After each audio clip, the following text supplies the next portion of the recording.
57살 문영숙이 창고 문을 열었을 때 먼지 쌓인 상자 속에서 발견한 건 자신의 운명을 바꿔버릴 한 장의 레시피 카드였습니다.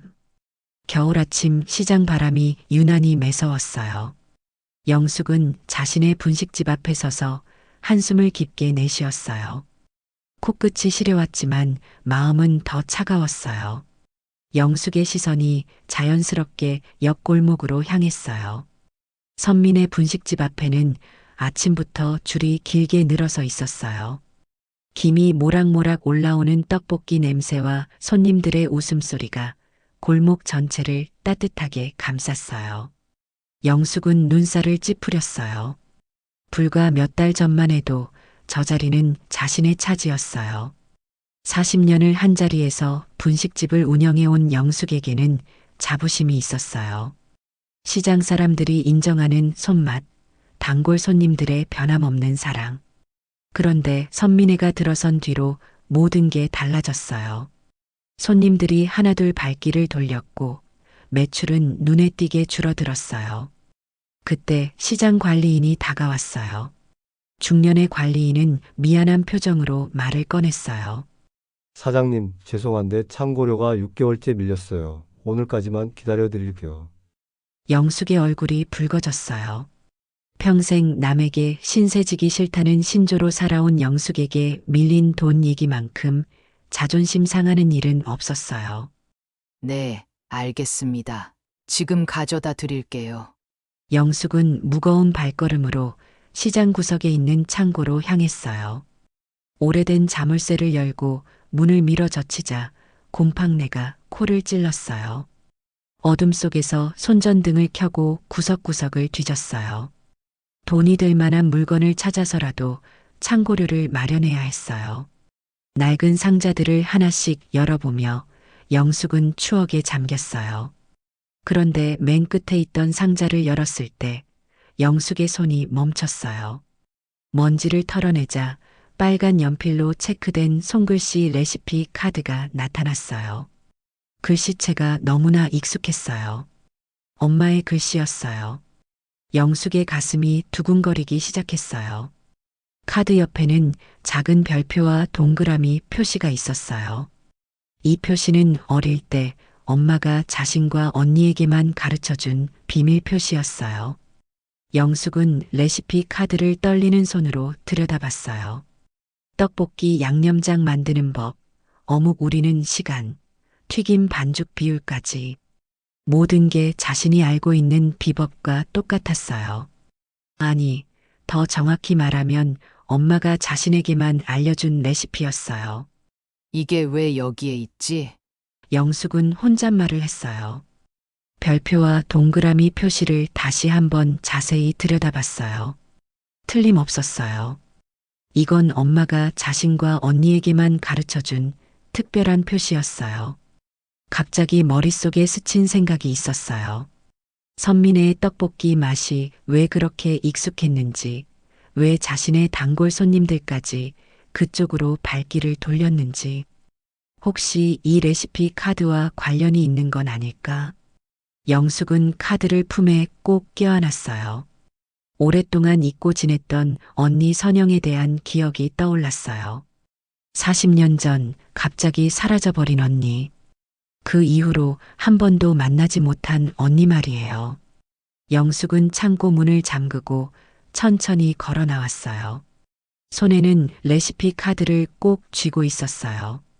마음 한편으로는 이상한 예감이 들었어요. 이 카드가 자신에게 무언가 중요한 답을 줄 것 같았어요.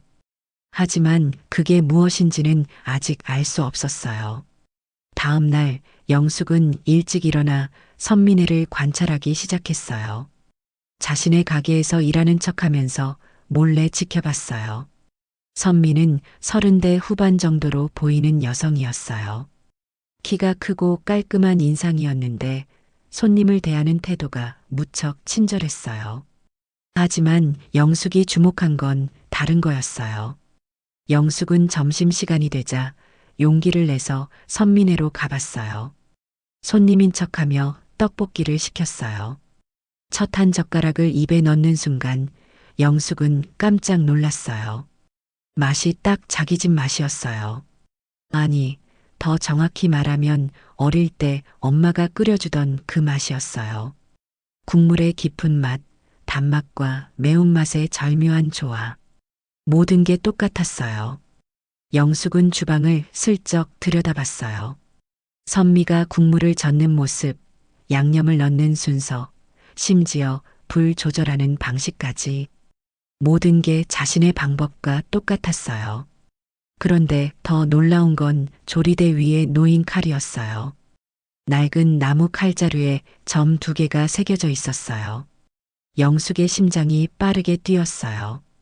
그 칼자루의 점 2개. 어릴 때 언니와 자신이 나눠 가진 칼에 새긴 표시였어요. 엄마가 두 딸에게 하나씩 나눠주면서 구별하라고 점을 찍어준 거였어요. 언니 것에는 점 2개, 자신 것에는 점 1. 설마 그 칼이 여기에? 영숙은 속으로 중얼거렸어요. 선미는 손님들에게 늘 웃는 얼굴이었어요.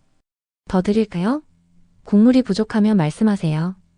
계산할 때도 빠르고 정확했어요. 손님들도 만족스러워했어요. 여기 떡볶이는 정말 집밥 같아요. 어디서 이런 맛을 배우셨어요? 손님들의 칭찬을 들을 때마다 선미의 얼굴이 환해졌어요.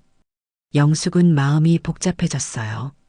한편으로는 경쟁자로서 질투심이 들었지만 다른 한편으로는 묘한 친근감을 느꼈어요. 선미의 밝은 웃음과 친절한 모습이 어릴 때 언니를 닮았다는 생각이 들었어요. 특히 손님을 대할 때의 따뜻한 눈빛이 그랬어요. 점심시간이 지나고 손님들이 줄어들자 영숙은 선미에게 다가갔어요. 사장님, 여기 떡볶이 정말 맛있네요. 비법이 있으시나요? 선미는 수줍게 웃으며 대답했어요. 특별한 비법은 없어요. 그냥 정성껏 끓일 뿐이에요. 어릴 때부터 이 맛을 기억하고 있었거든요.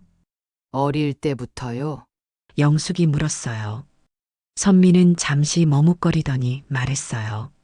네, 가족들이 해주던 맛이에요. 그 맛을 따라 해보고 싶어서 이 일을 시작했어요. 영숙은 더 묻고 싶었지만 자존심 때문에 참았어요. 남에게 먼저 다가가는 게 어려웠어요. 하지만 칼자루의 점 2개는 계속 머릿속에 맴돌았어요. 우연의 일치일까? 아니면 정말로 무슨 연관이 있는 걸까? 영숙은 집에 돌아와서도 그 생각을 지울 수 없었어요. 밤늦게까지 잠이 오지 않았어요. 레시피 카드와 칼자루의 점들. 모든 게 우연이라고 하기에는 너무 많은 일치점들이 있었어요. 다음 날 아침 영숙은 평소보다 일찍 가게를 열었어요. 마음이 답답해서 집에 있을 수가 없었어요. 가게 준비를 하고 있는데 미용실 김 원장이 들어왔어요. 영숙 언니, 요즘 어떻게 지내요? 많이 힘들어 보이는데. 김 원장은 50대 초반의 다정한 여성이었어요. 시장에서 영업한 지 20년이 넘어 영숙과는 오랜 친구 사이였어요. 영숙은 쓴웃음을 지었어요. 뭘 어떻게 지내요? 요즘 장사가 안 되잖아요. 김 원장이 고개를 끄덕였어요. 그러게요, 선미네 때문에 많이 바뀌었죠. 하지만 언니 떡볶이가 맛없어진 건 아니잖아요. 단골들은 다시 올 거예요. 그때 과일 가게 상우 아저씨가 들어왔어요. 60대 초반의 상우 아저씨는 시장에서 가장 오래 장사를 한 사람 중 하나였어요.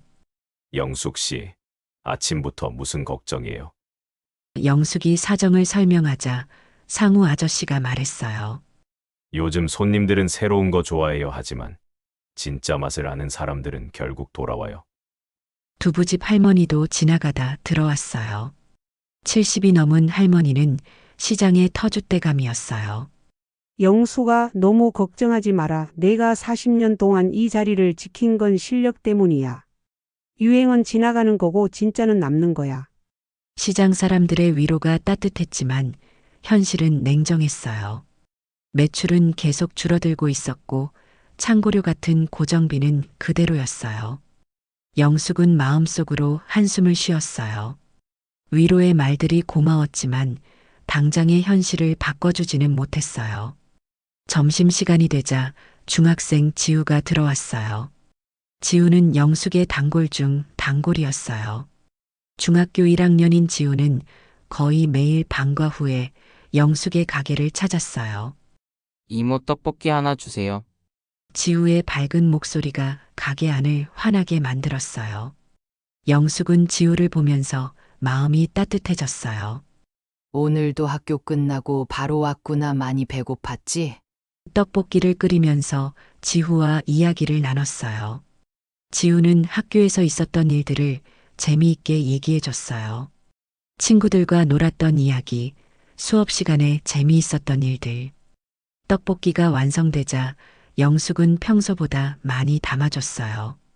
어묵도 2개 더 넣어주고 계란도 서비스로 올려줬어요. 지우가 놀라며 말했어요.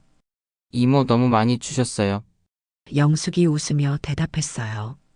많이 먹어야 키가 커. 그리고 공부도 잘하고. 지우는 한 젓가락 먹더니 엄지손가락을 치켜들었어요. 역시 이모 떡볶이가 최고예요. 전 여기가 더 맛있어요. 그 순간 영숙의 마음이 확 밝아졌어요.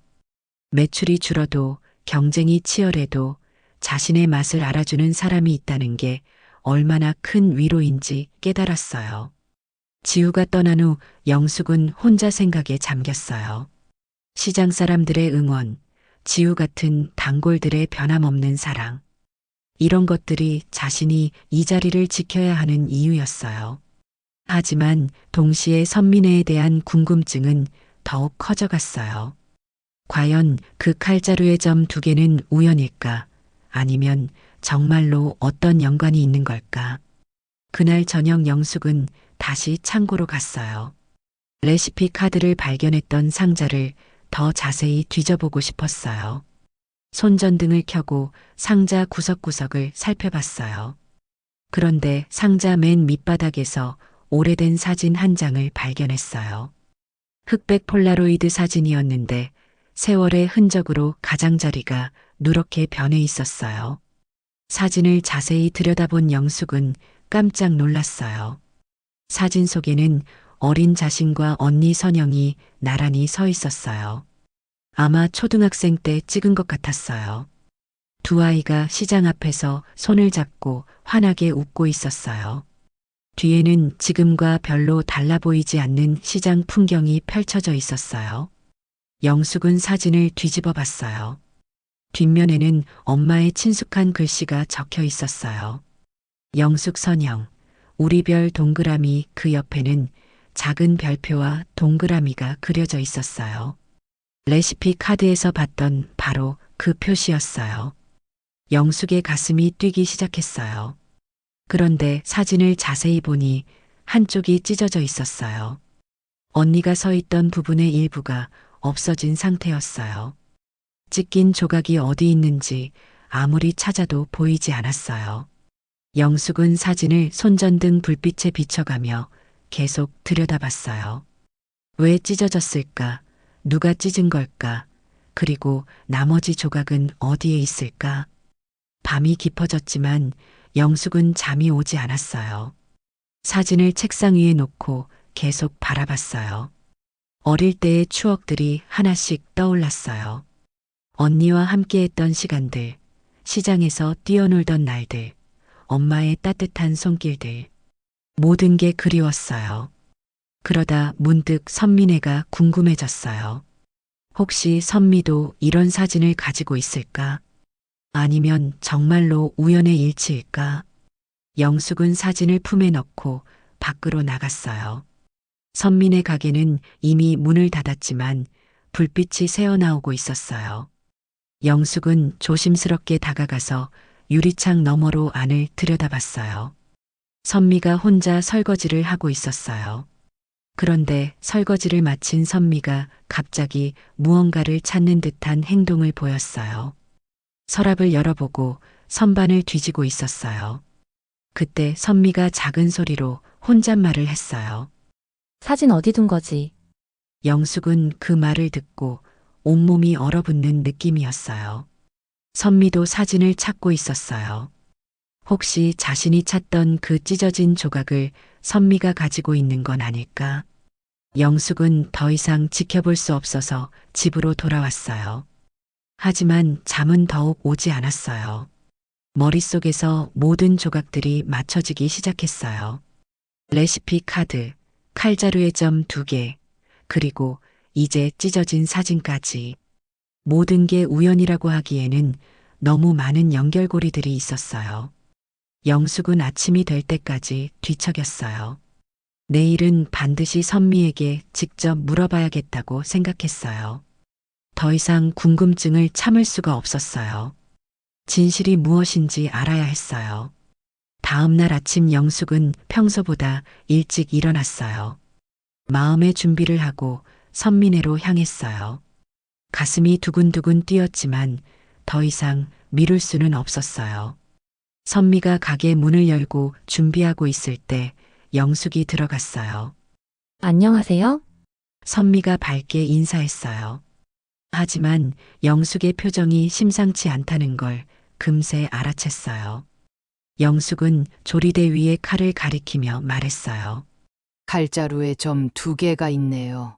선미가 깜짝 놀라며 칼을 내려다봤어요. 네, 그런데요? 영숙이 한 걸음 더 다가가며 말했어요. 그건 우리 집 표시예요. 어릴 때 엄마가 언니랑 저 칼을 구별하려고 점을 찍어 주셨거든요.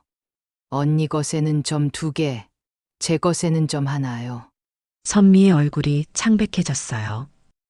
그건 중고로 산 거예요. 중고로 샀다고요? 영숙의 목소리가 높아졌어요. 그럼 레시피는 어떻게 설명할 건가요? 우리 집 비법 그대로 하고 계시잖아요. 선미가 말을 더듬었어요. 그냥 시행착오를 거쳐서. 시행착오라고요? 영숙이 목소리를 높였어요. 별표와 동그라미 표시까지 우연이라고 하실 건가요? 선미의 얼굴이 더욱 하얘졌어요. 별표와 동그라미요? 네. 엄마가 우리에게만 알려준 비밀 표시예요. 그런데 어떻게 당신이 알고 계시죠? 영숙의 질문에 선미는 아무 말도 할 수 없었어요. 입술만 바르르 떨고 있었어요. 그때 밖에서 시끄러워지기 시작했어요. 두 사람의 큰 목소리를 듣고 시장 사람들이 하나둘 모여들고 있었어요. 김 원장, 상우 아저씨, 두부집 할머니까지 가게 앞에 서 있었어요. 무슨 일이에요? 왜 그렇게 큰 소리가 나죠? 영숙은 흥분해서 계속 말했어요. 이 사람이 우리 집 레시피를 베꼈어요. 엄마의 비법까지. 선미는 울먹이기 시작했어요. 그게 아니에요. 정말 그게 아니라고요. 하지만 영숙은 들으려 하지 않았어요. 몇 달 동안 쌓인 억울함과 분노가 터져나오고 있었어요. 그런데 그때 영숙의 시선이 선미의 손목에 머물렀어요. 낡은 빨간색 실팔찌가 보였어요. 그 팔찌를 본 순간 영숙의 말이 멈췄어요. 그것은 어릴 때 엄마가 자매에게 똑같이 만들어준 팔찌였어요. 빨간 실로 꼼꼼하게 엮어서 만든 팔찌. 언니와 자신이 항상 차고 다녔던 바로 그 팔찌였어요.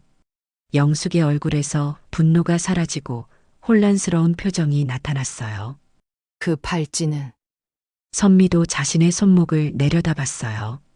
그리고는 더욱 울먹였어요. 시장 사람들도 분위기가 이상하다는 걸 느끼기 시작했어요. 선미가 떨리는 목소리로 말했어요. 사람들이 보고 있어요. 가게 안에서 얘기해요. 영숙은 망설였지만 결국 고개를 끄덕였어요. 시장 사람들은 궁금해하면서도 일단 흩어졌어요. 영숙과 선미만 가게 안에 남았어요. 가게 안은 무거운 침묵이 흘렀어요. 영숙은 선미를 똑바로 바라봤어요. 이제 진짜 얘기해 주세요. 당신이 누구인지, 왜 우리 집 모든 걸 알고 있는지. 선미의 눈에서 눈물이 흘러내렸어요. 더 이상 숨길 수 없다는 걸 알았어요. 선미는 한참을 망설이다 조리대 아래 서랍을 천천히 열었어요. 손이 바르르 떨리고 있었어요. 서랍 깊숙한 곳에서 무언가를 꺼냈어요. 그것은 오래된 사진 조각이었어요. 영숙이 찾던 바로 그 찢어진 조각이었어요. 영숙은 숨을 크게 들이쉬었어요. 떨리는 손으로 자신이 가지고 있던 사진을 꺼내서 선미가 내민 조각과 맞춰봤어요. 딱 맞아떨어졌어요. 완전한 사진이 되었어요. 어린 영숙과 언니 선영이 환하게 웃고 있는 모습이 완성되었어요. 두 사람은 한동안 말없이 사진을 바라봤어요. 시간이 멈춘 것 같았어요. 영숙의 가슴이 터질 것 같이 뛰었어요. 당신이 언니인가요? 영숙이 떨리는 목소리로 물었어요. 하지만 선미는 고개를 저었어요. 선미가 조용한 목소리로 말하기 시작했어요. 저는 선영이 아니에요. 선영은 우리 엄마예요. 영숙의 눈이 커졌어요. 언니의 딸이라고요? 네, 이름은 선미예요. 선미는 눈물을 닦으며 계속 얘기했어요. 엄마가 돌아가시기 전에 저에게 말씀해 주셨어요. 자신에게 동생이 있다고 이 시장 어딘가에서 분식집을 한다고요. 하지만 이름만 알려주셨어요. 문영숙이라고. 영숙은 의자에 주저앉았어요. 온몸에 힘이 빠졌어요. 언니가 딸이 있었다고요? 네, 저를 키우면서도 항상 이모 얘기를 해주셨어요. 어릴 때 함께 시장에서 놀던 이야기, 엄마가 만들어주던 떡볶이 이야기. 선미는 서랍에서 레시피 카드를 더 꺼냈어요. 몇 해 전에 엄마가 먼저 가셨어요. 그 후에 할머니 댁 다락에서 이것들을 찾았어요. 이 레시피 카드들과 사진 조각 그리고 칼까지. 영숙은 카드들을 하나씩 들여다봤어요. 모두 엄마의 글씨였어요. 엄마가 적어두신 대로 끓였어요. 그랬더니 손님들이 집밥 같다고 하시더라고요. 이게 엄마와 이모를 만나는 길 같았어요. 선미의 목소리가 점점 작아졌어요. 그래서 여기까지 왔어요. 이 시장에서 이모를 찾으려고요. 영숙은 레시피 카드를 보며 눈물을 흘렸어요. 언니가 엄마 레시피를 다 기억하고 있었구나. 네, 그리고 이모에 대한 얘기도 많이 해주셨어요. 똑똑하고 요리 잘하는 동생이 있다고, 자기보다 더 맛있게 만든다고. 선미가 팔찌를 만지작거리며 말했어요. 이 팔찌도 엄마가 물려주셨어요. 할머니가 만들어주신 거라고 하면서요. 그런데 똑같은 걸 이모도 가지고 계실 거라고 했어요. 영숙은 자신의 손목을 봤어요. 몇 년 전에 끊어져서 서랍에 넣어두었던 빨간 실팔찌를 떠올렸어요. 왜 진작 말하지 않았어요? 영숙이 물었어요.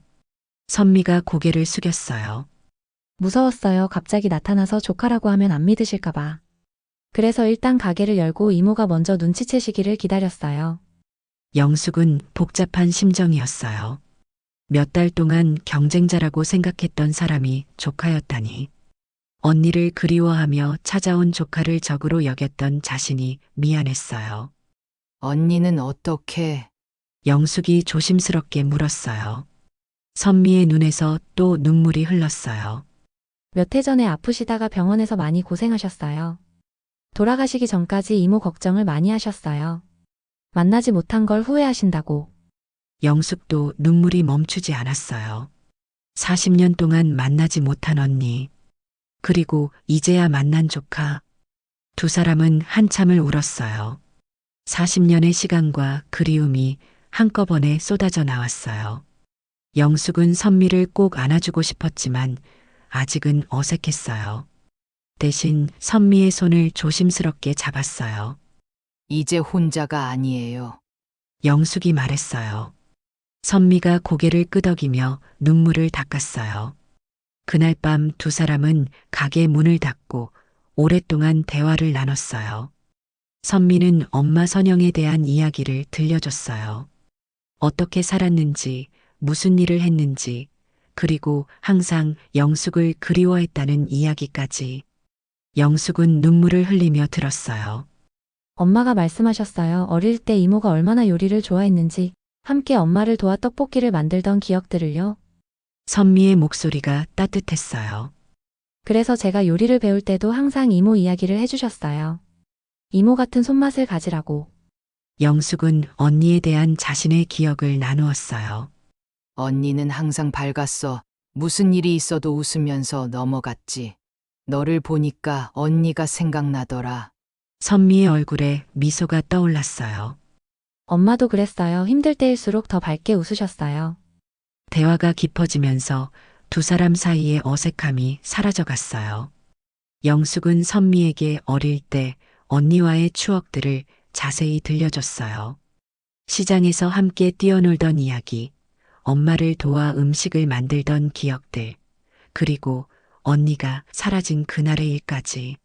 그날 언니가 나가서는 돌아오지 않았어. 며칠 기다렸는데 영숙의 목소리가 떨렸어요. 선미가 영숙의 손을 꼭 잡았어요. 엄마도 그 이야기를 하실 때마다 많이 울으셨어요. 이모에게 미안하다고, 연락도 없이 떠나서 미안하다고.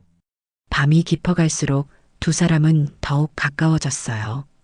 40년의 공백이 조금씩 메워져 가는 느낌이었어요.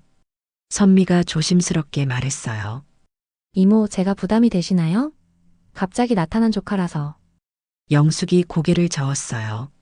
아니야. 오히려 고마워 언니의 흔적을 가져와 줘서. 그리고는 결심한 듯이 말했어요. 같이 하자. 네, 선미가 놀란 표정을 지었어요. 가게 같이 하자는 말이야. 이 골목에서 경쟁할 이유가 없잖아. 선미의 눈이 반짝였어요. 정말요? 하지만 이모 가게가 있는데. 우리가 힘을 합치면 더 좋은 가게를 만들 수 있을 거야.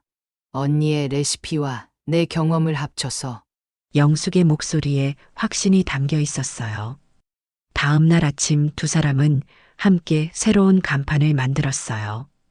별과 동그라미 분식 간판 한 켠에는 작은 별표와 동그라미를 그려 넣었어요. 엄마가 자매에게 가르쳐준 비밀 표시를 이제는 모든 사람이 볼 수 있는 상징으로 만든 거예요. 시장 사람들이 하나둘 모여들었어요. 김 원장이 놀라며 말했어요. 두 집이 하나가 됐네. 상우 아저씨도 신기해했어요. 이름도 특이하고 별과 동그라미라니. 두부집 할머니는 흐뭇한 표정으로 바라봤어요. 좋구나. 경쟁보다는 협력이 낫지. 영숙과 선미는 함께 첫 번째 손님을 맞았어요. 떡볶이를 끓일 때도 함께 했어요. 선미가 국물을 맞추고 영숙이 간을 봤어요. 두 사람의 손맛이 어우러지니 더욱 깊은 맛이 났어요. 손님들도 금세 알아챘어요. 맛이 더 좋아졌네. 중학생 지우도 학교 끝나고 와서 놀랐어요. 이모 가게가 바뀌었네요. 영숙이 웃으며 선미를 소개했어요. 지우야, 여기는 내 조카 선미야. 이제 함께 일하기로 했어. 지우가 밝게 인사했어요. 안녕하세요. 떡볶이 하나 주세요. 선미가 떡볶이를 준비하는 동안 영숙이 어묵을 더 넣어줬어요. 계란도 서비스로 올려주고요. 지우가 한 젓가락 먹더니 엄지를 치켜들었어요. 우와, 진짜 맛있어요. 두 분이 함께 만드니까 더 맛있네요. 그 말을 들은 영숙과 선미는 서로를 바라보며 미소 지었어요. 경쟁자에서 가족이 된 두 사람. 이제는 함께 새로운 시작을 할 수 있게 되었어요. 간판의 별표와 동그라미가 햇살에 반짝이며 새로운 희망을 비추고 있었어요. 몇 달이 지나 봄이 찾아왔어요. 별과 동그라미 분식 앞에는 아침부터 줄이 길게 늘어서 있었어요. 영숙과 선미가 함께 만드는 떡볶이는 시장 전체에서 소문이 났어요. 두 사람의 손맛이 어우러져 더욱 깊고 풍부한 맛을 만들어냈거든요. 영숙은 국물 맛을 보며 만족스러운 표정을 지었어요. 선미가 배운 엄마의 레시피와 자신의 40년 경험이 완벽하게 조화를 이뤘어요. 떡볶이 국물은 더 깊고 진했으며 어묵은 더 도톰하고 쫄깃했어요. 손님들의 반응도 뜨거웠어요. 사장님들, 여기 떡볶이는 정말 특별해요. 단골 아주머니가 말했어요. 어디서도 이런 맛 못 봤어요. 다른 손님도 맞장구 쳤어요. 맞아요. 집에서 엄마가 해주시던 그 맛이에요. 점심시간이 되자 시장 관리인이 찾아왔어요. 예전에 창고료 독촉하러 왔던 바로 그분이었어요. 사장님, 요즘 장사 정말 잘 되시네요. 밝은 표정으로 말했어요. 이제 창고료 밀릴 일은 없겠어요. 영숙이 웃으며 대답했어요. 네, 여기는 우리 자리니까요.